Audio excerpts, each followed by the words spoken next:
Pulis na naksak ng kapwa pulis sa PNP CIDG headquarters sa Campo Crame.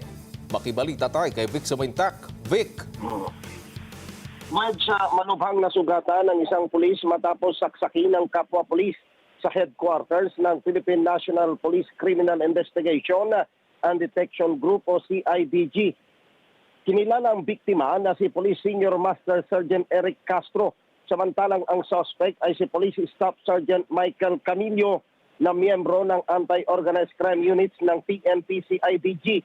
Batay sa incident report na inilabas ng PNP CIDG kaninang alas 7:30 ng umaga habang naghahanda sa nakatakdang pagdalo sa preliminary investigation sa Quezon City Prosecutor's Office ang suspect na si Staff Sergeant Camillo na nasa restricted category at ang biktima na si Senior Master Sergeant Castro at kasalukuyang nasa kitchen para mag-almusal. Dahil sa sinasabing biglang change of behavior, kumuha ng patalim si Camillo na pinigilan naman ni Castro sa pamagitan ng pagyakap, subalit sinaksak ito sa likod.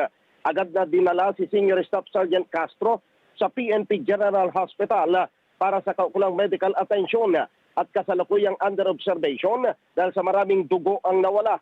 Agad na isinailalim sa kustodiya ng PNP CIDG ang suspect na si Staff Sergeant Camillo at inihahanda ng kaukulang administrative at criminal case. Mula sa Campo Crame, Vic Sumintak para sa Mata ng Agila, matatag, matapang, matapat.